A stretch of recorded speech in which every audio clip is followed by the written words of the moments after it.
CMHC just changed the rules again. I'm Gary Voigt with Royal LePage Wollstonecroft Realty, and I'm here with Alex McFadden with Thrive Mortgage Co., and we're gonna break down for you what those changes are. So I heard there was 3 major changes for people that were planning on purchasing with less than 20% down. The number one is there's something called a debt to income ratio. And that debt to income ratio actually shows us how much of your income we can use to qualify you.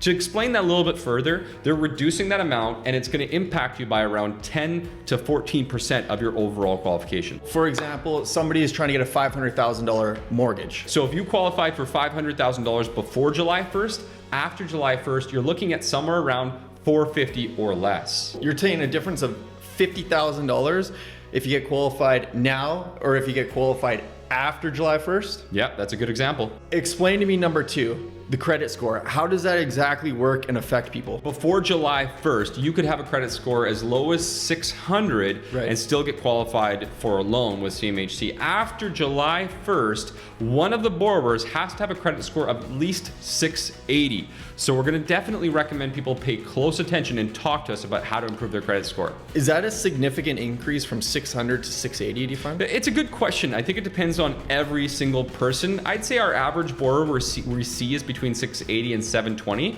So it's certainly a consideration to look at.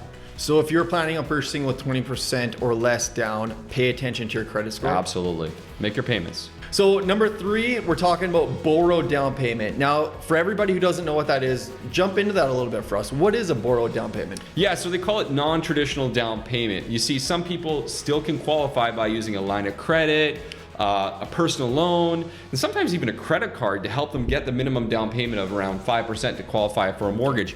As of July 1st, CMHC is no longer accepting applications for someone who's looking to use borrowed down payment to buy with less than 20% down. So the only option would be savings. Yeah, savings, gift, RSP, things of that nature, or you have to put down more than 20%. So basically they're making it a lot tighter if you're borrowing with 20% down moving forward July 1st. Yeah, so my recommendation is if you are pre-approved today, or if you were thinking about buying a home in the future, get in touch with us now so we can see what the difference is and see if that's going to impact your capabilities. So Alex, is this a permanent thing or a temporary thing? We don't know for sure. It's going to be for at least the next 12 months. They've told us for a fact. Beyond that, hard to say. CMHC doesn't normally reverse rules, so I'd say for the foreseeable future. Thank you very much for that info. Really helpful. There you go, people. From the man himself, Alex McFadden with Thrive Mortgage Co. Thank you very much for the information and thanks for joining us.